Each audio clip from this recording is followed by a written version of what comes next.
Hi Aries, this is Jov. Welcome back sa ating channel.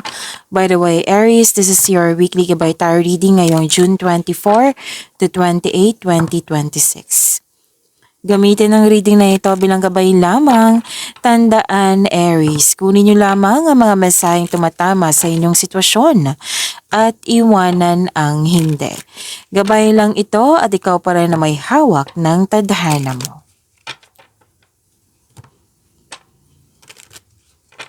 Kung handa ka na Aries, tingnan natin kung anong gustong sabihin sa iyo ng universe ngayon.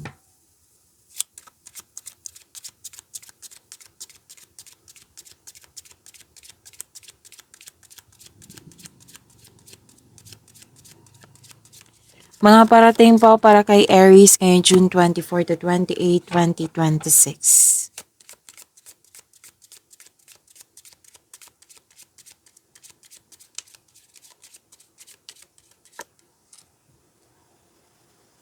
Okay.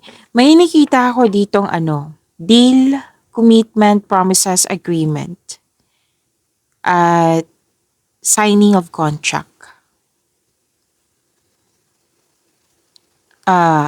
Pwedeng verbal. O sige, usapan yan ha. May mga ganyan ako nakikita. May bagong pasok din sa relasyon. May proposal, engagement, ikakasal, kasal.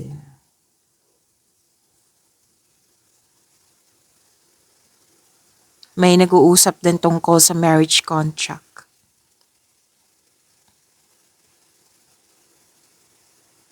Deep emotional agreement. Permanent union. Yan. Marriage, partnership. Pwede din business partnership. Basta dalawang tao. Okay? Taimtim na panata. Kasunduan. Pangako.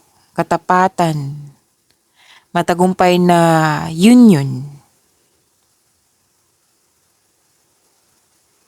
Ano to masaya, stability.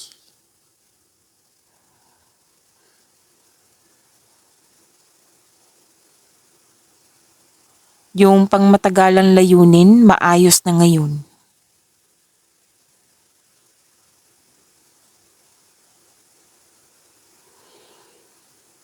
Legal na pagsama-sama.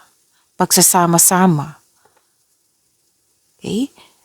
At so may signing of contract talaga. Business partnership, pag-ipagsosyo, yes.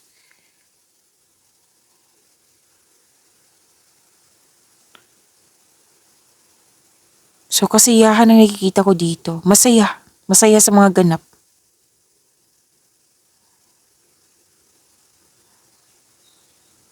Aries.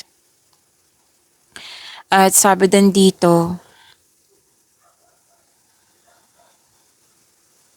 may opportunity. May property ako nakikita dito ha, na nagkaroon kayo ng deal. Yes.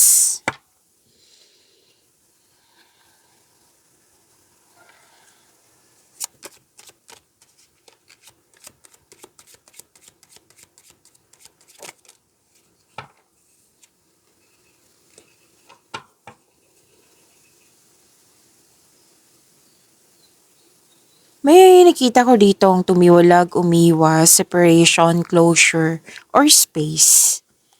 Pwede din nagkaroon ng pagwawalang kilos kasi malalim ang iniisip.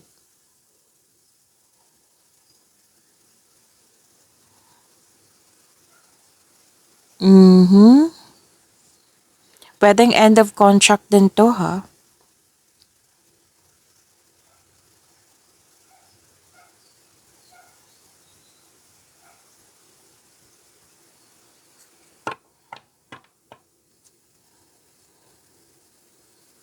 Malalim yung iniisip mo nagkaroon ng isolation, gusto mo ng space. And it might be may ugali ka, Aries, na yung makapag-isip ka ng maayos pag ikaw lang muna.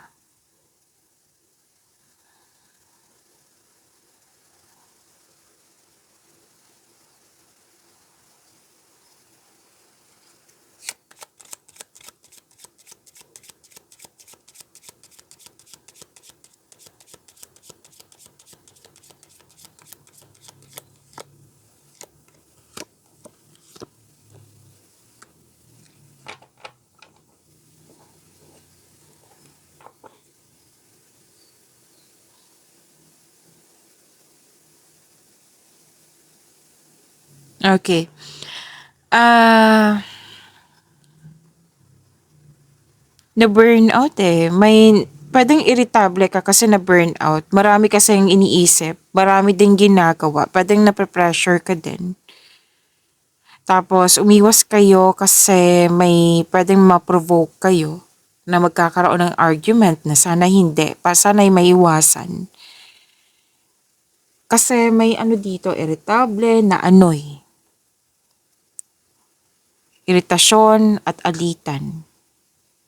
Pero din na may plano na hindi natuloy kaya nairita ka. Or isang pangako na nasira.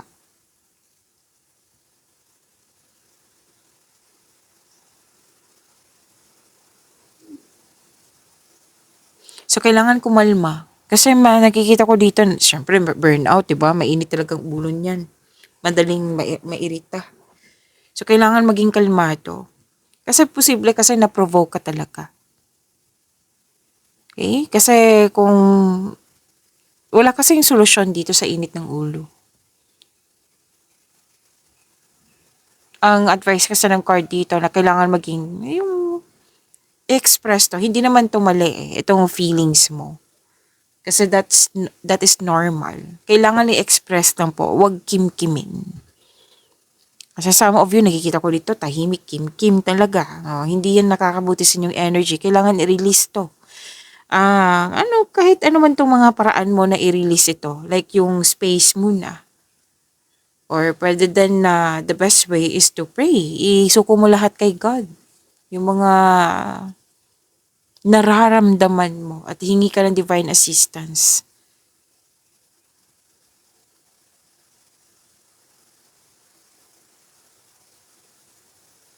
May pagtatalo dito eh.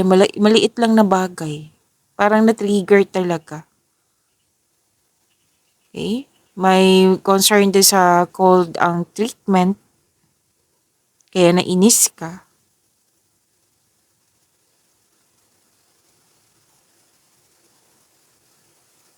So, sana'y maiwasan to. Itong argument na nakikita ko dito.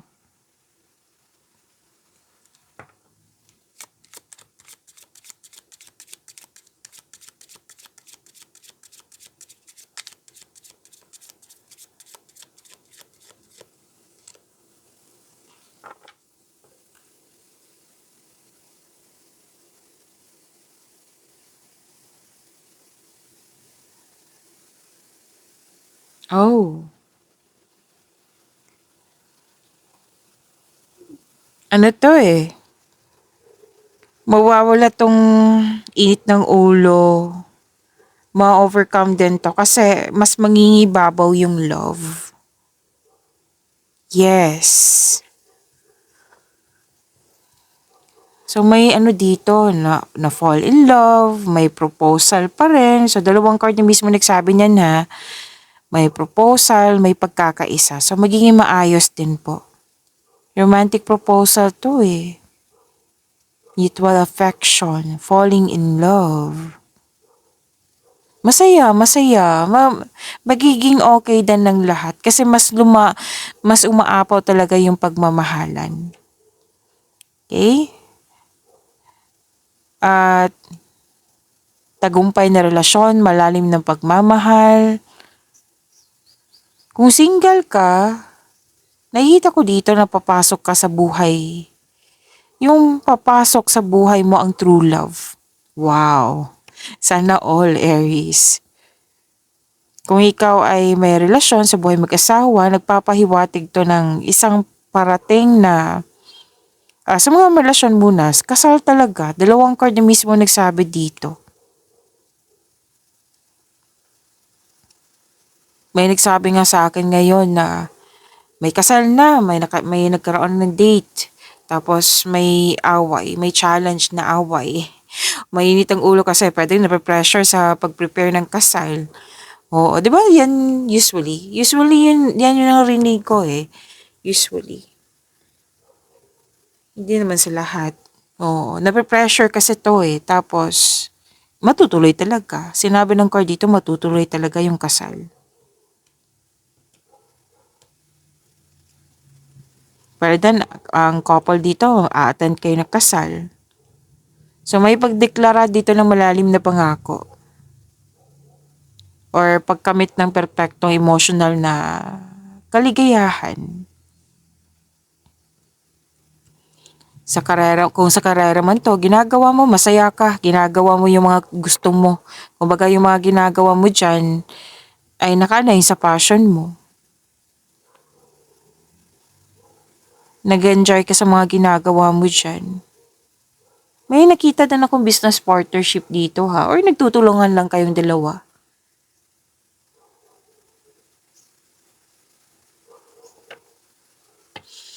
Wow, ang ganda naman nito.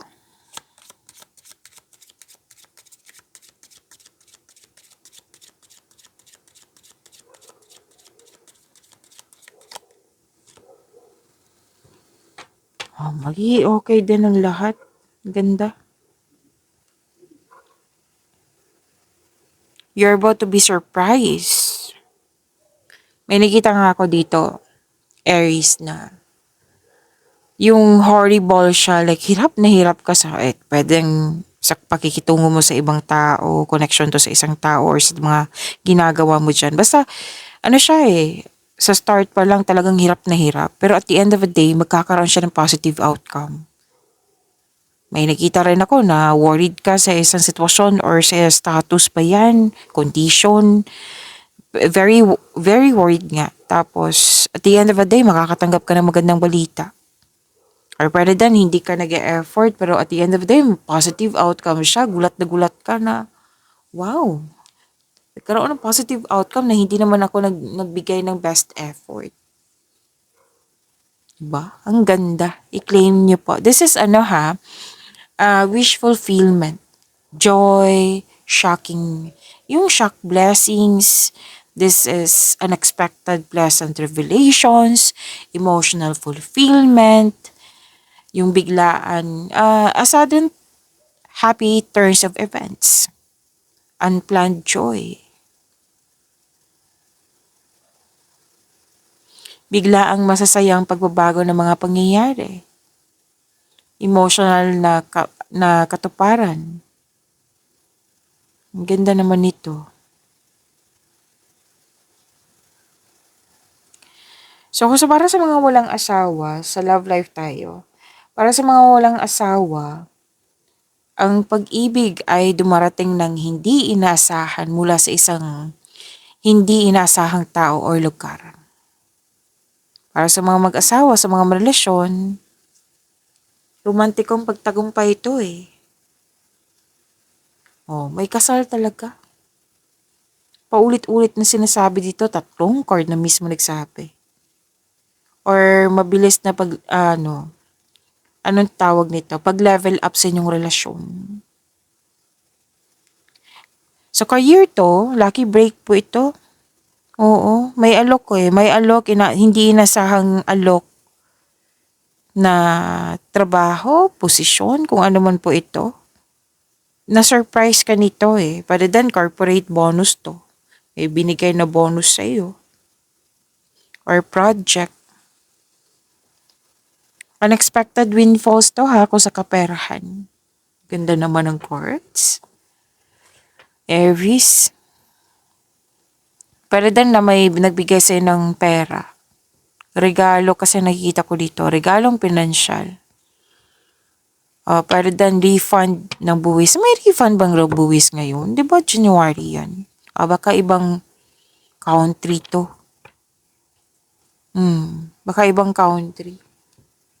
I don't know. Oo. Kasi ang pagkakalam ko niyan is January, February. Kung sa Pilipinas, correct me if I'm wrong.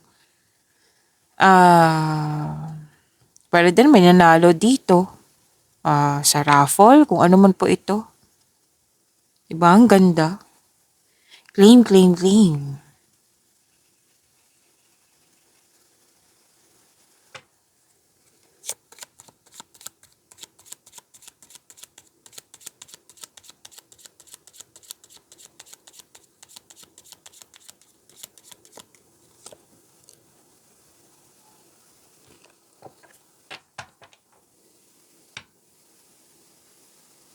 Oh, long-term commitment pa rin to. Ang galing. So, congratulations dyan sa mga may pumasok sa bagong pag-ibig, sa business partnership, sa mga, lalo na't sa kasal. Oo, so congratulations po. Di ba ano? Di ba wedding month? I believe December na eh. It might be June na. June. So, maraming nagpakasal ngayon. So, long-term commitment, may ano dito, stability, ah, yes, stability to eh. Pangmatagalang pangako, pagiging maasahan. Katatagan to eh, stability to. Na maging matatag ka. Kasi kung yung hindi maayos noon, magiging maayos na ngayon. Ba, ang ganda. Mahaba ang pasensya.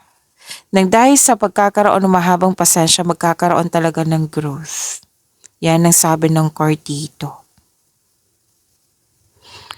Kasal pa rin itong sinasabi dito. Wow.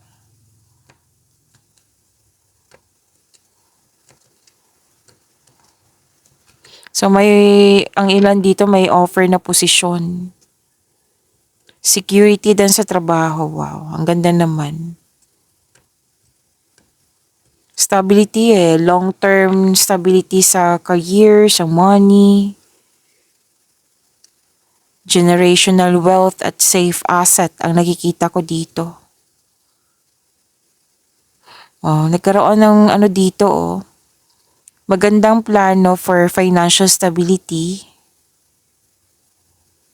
May magbibigay din ng puhunan para masunod yung layunin mo sa buhay. May support. Yes.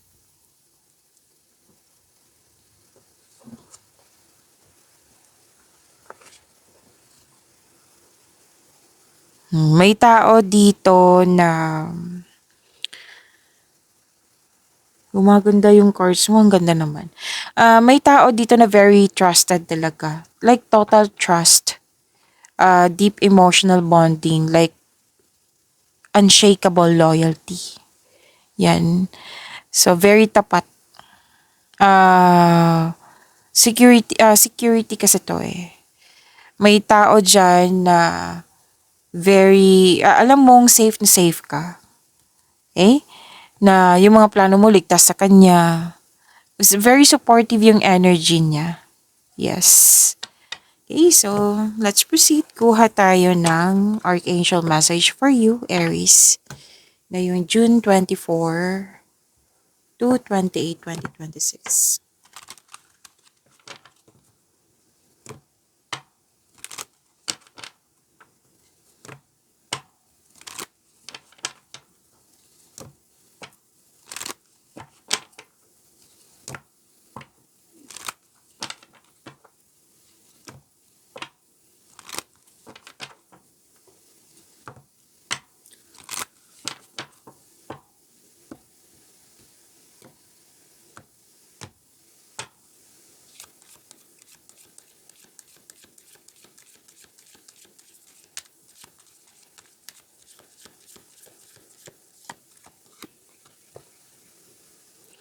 Ang ganda dito si Archangel Michael. Aries. Sabi pa ni Archangel Michael, remember who you are. You are a powerful, loving, and creative child of God. You are very loved. So, i-pause nyo para mapasa nyo rin. Baka ilan dyan na sa inyo nag-self-pity, na feeling nyo walang nagmamahal sa'yo. So, nire-remind kayo ni Archangel Michael na you're very loved. Okay? Gamitin mo yung mga talent mo para makatulong sa iyong sarili at makatulong din sa kapwa. Na increase then your, anong tawag dito? Increase confidence. Okay? You are very loved. So, i-claim niyo po itong message ni Archangel Michael na remember who you are.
Aries, maraming salamat po sa mga hindi nag-skip ng ads. Subscribe na po kayo sa ating channel at click bell notification para updated po kayo sa reading natin. Para po sa mga gustong magpa-reading po, comment po kayo ng personal reading. Comment po kayo ng personal reading and check my reply sa comment section.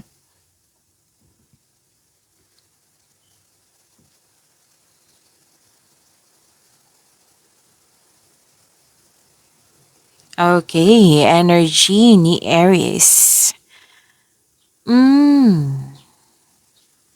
Marami ako nakikita dito. Aries, ayaw mo na sa drama. Ayaw mo na sa toxicity. Ayaw mo na sa mga slow yung growth. Gumagawa ka ng aksyon dito kasi you want more. You want growth. You want freedom. Ang ilan sa inyo, literal talagang umalis. Ang ilan naman din sa inyo, like, nag-move forward. Ayaw magstay sa, like, let's say,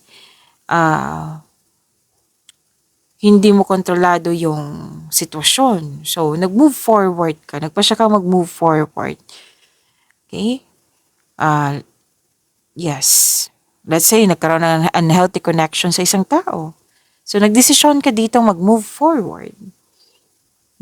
So, kumikilos ka dito. Kung ano man po ito, ang ilan sa inyo dito umalis, hindi lang to sa love and romance, pero din to sa career and money or personal life. So, nag-move forward kayo, nagkaroon ng transition. Gumagawa ka ng action which is tama nga naman. Kaysa magkaroon ng anong tawag dito? Stagnation na wala kang ginagawa. May ginagawa ka po dito. So, you want more, you want growth.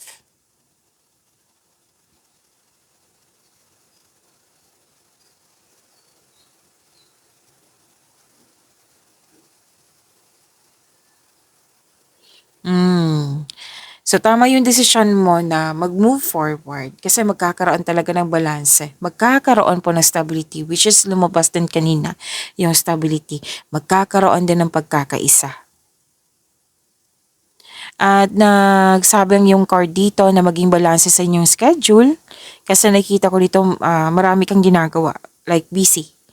Okay? Panahon sa sarili, panahon sa partner, panahon sa pamilya.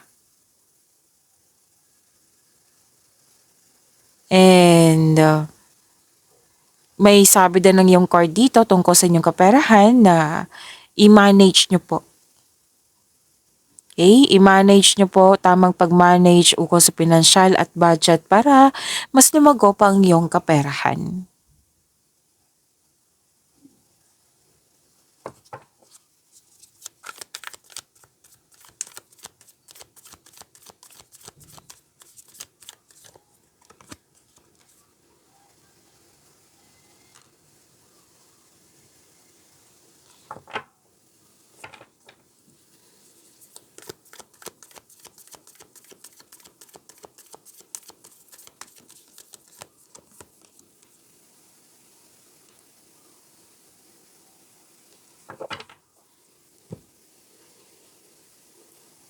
Sa career and money nyo po, Aries. Mukhang si Aries may iniisip na Virgo. Naka-align to sa career and money may nagsabi kasi sa akin, Virgo. Okay, Aries, you're very inspired. Marami ding ginagawa. So prepare your energy for this week kasi maraming iniisip, marami ding ginagawa. This is new beginning po. May parating na very exciting opportunity na bibigyan mo siya ng agarang aksyon kasi alam mong nakakabuti ito sa iyong career and money. Okay? Na very masipag ka, very creative ka. Dahil nito, mapapansin ka na ibang tao at this is recognition. Okay? At soon, magbubunga yung pagsisikap at dahil sa achievement na ito, magkakaroon po ng financial growth and stability. Wow, ang ganda naman. I-claim nyo po. May chance din ang iba sa inyo na maglakbay sa malayong lugar. Pwedeng business trip or pwede din mag-abroad.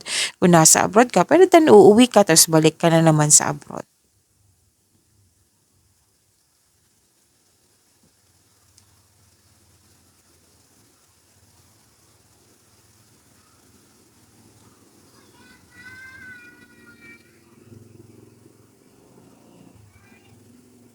Okay, na may challenge ka sa dito sa career and money, which is sinabi naman kanina.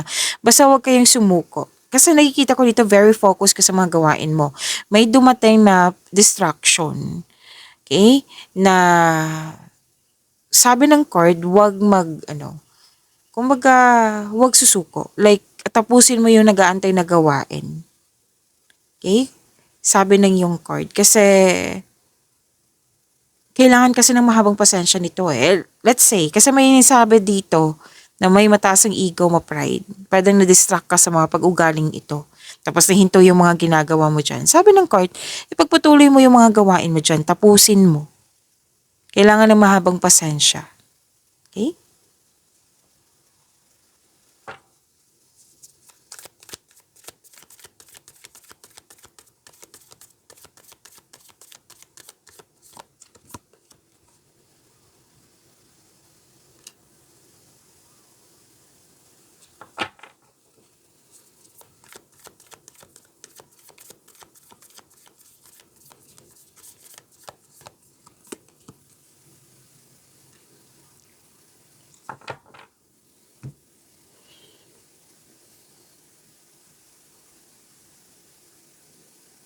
Aries, kung gusto niyo pong ma-prompt kayo, ma-notify kayo, like mapanood niyo po agad yung premiere ng video natin, i-click niyo po yung bell notification dyan.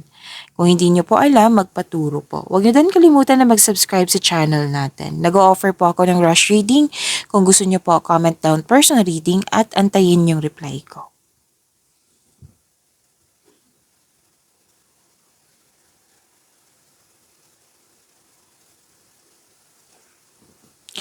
Okay, Aries, love and romance. Love, love, self-love, partnership, and romance. Para sa mga single mo, para sa mga single po, may parating na bagong tao na stable na sa buhay. Sa mga marelasyon sa buhay mag-asawa, kayong dalawa ay matured enough na, loyal sa isa't isa. Both of you are taking action and stability upang maipalago palalo ang inyong relasyon. Babala lang po sa ego clashing.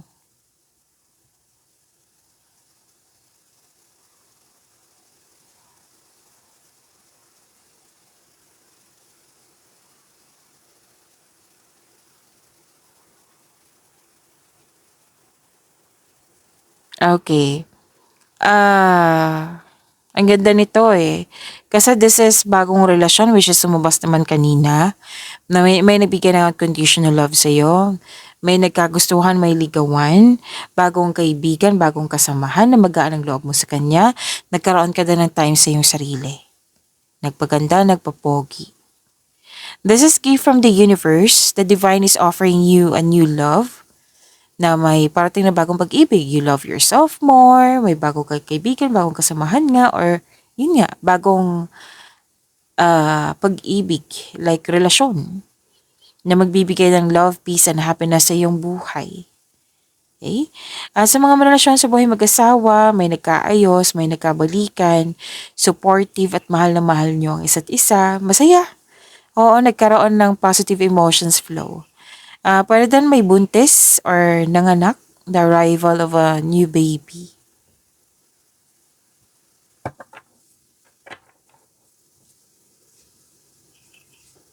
Okay. So, sabi dito na, kanina pa to. Balansehin talaga ang oras. Magkaroon ng time sa sapat na time for yourself, to your partner, to your family. Yes. Huwag niyong antayin na magkaroon ng tampuhan ng dahil sa lack of time. Okay? Kung nangyari na, kailangan niyo mag-usap at panatilihin niyo maging totoo sa isa't isa.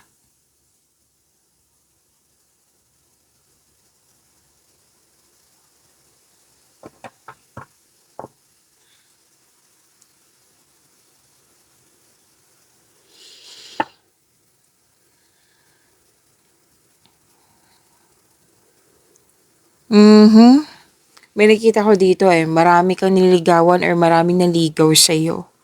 Na malalim ang iniisip mo kung sino yung right person sa'yo na may love sa'yo. Mag-ingat lang po sa sobrang pag-iisip kasi baka ang ending nito malilito ka na. Okay? Sa mga relasyon sa buhay mag-asawa, sa mga kumita dito, pwede din concern po ito kasi may nakita ko dito ang temptation. So, alam niyo naman, ang temptation, akala natin inspired. Kung inspired kayo ngayon, pag-isipan na mabuti kung temptation ba yan or inspiration. Okay? Kasi minsan akala natin eh. And sabi ng yung cord na temptation is sakit sa ulo po. So, mas piliin niyo po yung inspiration. Okay? Wala dan concern mo to sa ibang tao ha. Pagyamanin niyo po yung blessings na binigay sa inyo. Aries, see you tomorrow. Maraming salamat po.